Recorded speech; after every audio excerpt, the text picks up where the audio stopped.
Deus é bom, tanto que quando ele fez o homem, colocou no paraíso, no jardim do Éden. Mas por causa do pecado, vieram as dores, o sofrimento, as enfermidades. Mas Deus continua sendo bom e nos dando caminhos para que alcancemos a felicidade, para que sejamos sarados, para que sejamos curados. Mas para isso, temos que aprender com Deus. Nós continuaremos a meditar nos salmos penitenciais e hoje nós vamos estar meditando no Salmo 38. Salmo 38, e nós podemos ver as consequências do pecado, mas não somente as consequências, mas a cura, a salvação que há somente em Cristo Jesus, nosso Senhor.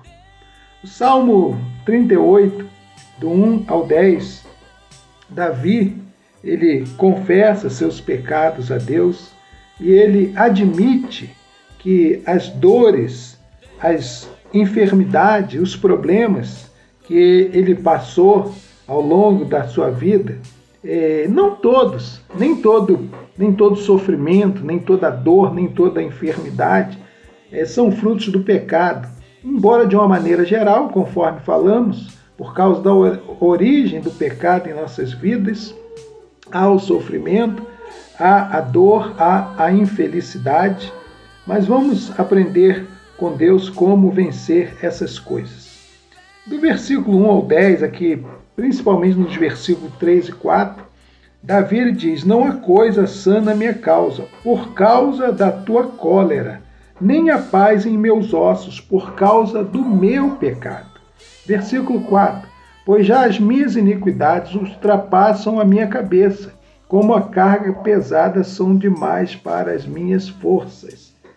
Então, Davi, ele admite aqui que as doenças, que ele, em alguns momentos da vida dele, ele adquiriu doenças e ele admitiu que foi por causa do seu pecado. Volto a afirmar, nem toda doença é origem do pecado diretamente, né? Nós podemos ver, por exemplo, que Jó, ele era um homem reto, fiel, temente a Deus, se desviava do mal, mas ele inclusive ficou enfermo e não foi ali naquele caso exatamente por causa do pecado dele. Então a primeira consequência que o pecado nos traz pode nos trazer enfermidade. O apóstolo Paulo ensinando em 1 Coríntios capítulo 11, normatizando a ceia, ele ensina sobre isso também. Uma outra consequência do pecado pode ser a perca dos amigos, dos parentes, daqueles que estão próximos de nós. O versículo 11 diz assim: os meus amigos e os meus propincos afastaram-se da minha chaga, e os meus parentes se opõem em distância. Então, uma das consequências do pecado pode ser a perda, o distanciamento dos parentes, dos amigos, né? Por exemplo, embora nós continuamos amando nossos filhos, nossos parentes, né? Mas se há um delinquente na família, se há um assassino, vamos continuar amando, mas isso vai, de uma certa forma, nos distanciar, nos precaver com relação a esses parentes, esses amigos, esses vizinhos. Uma outra consequência do pecado é o aumento dos inimigos. Os versículos 12, 19 e 20 diz assim, versículo 12: também os que buscam a minha vida me armam laços, e os que procuram o meu mal dizem coisas que danificam e imaginam astúcia todo dia. Versículo 19: mas os meus inimigos estão vivos e são fortes, e os que sem causa me odeiam se engrandecem. E o versículo 20: os que dão mal pelo bem são os meus adversários, porque eu sigo o que é bom.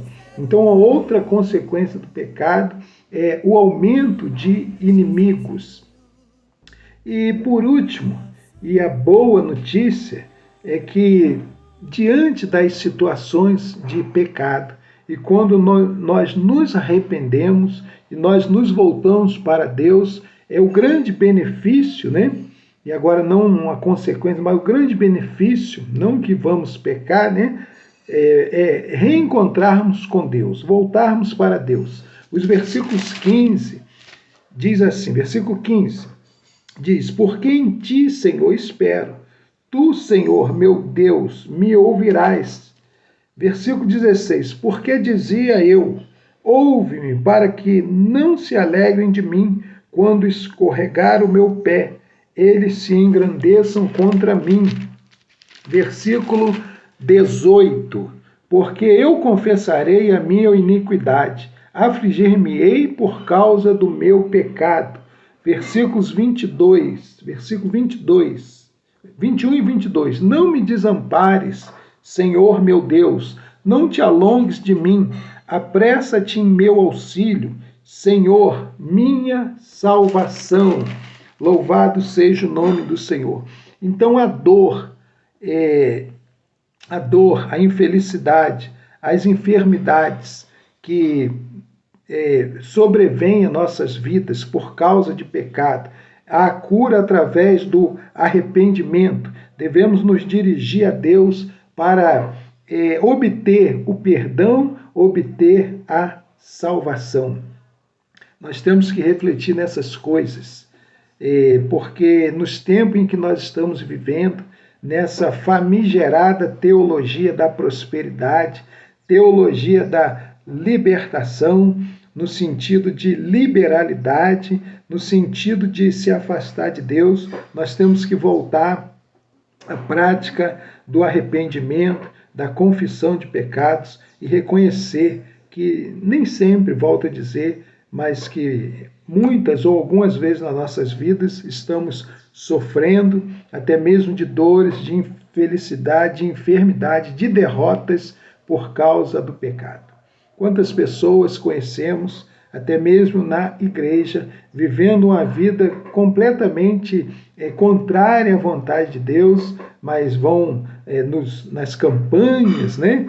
nas grandes concentrações, a fim de serem abençoados. Mas Davi nos ensina, num desses salmos penitenciais, no 38 também, que o remédio, né? O caminho da vitória é o arrependimento, é o voltar-se para Deus. Louvado seja o nome do Senhor. Deus nos fez para estarmos no paraíso, no jardim do Éden, lá no início, mas Ele quer que voltemos para lá. Para isso Ele enviou Jesus. Jesus diz: eu sou o caminho, a verdade e a vida, ninguém vem ao Pai senão por mim. Voltemos para Deus, voltemos para Jesus, através do arrependimento, através da confissão de pecados, através de uma vida que agrada a Deus. Amém, meu irmão, minha irmã, amém? Querido ouvinte da palavra do Senhor, receba essa palavra de salvação, essa palavra de libertação, essa palavra de vitória. Que Deus te abençoe e te guarde, que Deus tenha misericórdia de ti e te dê a paz, que Deus faça resplandecer sobre ti o seu rosto. Amém? Graças a Deus.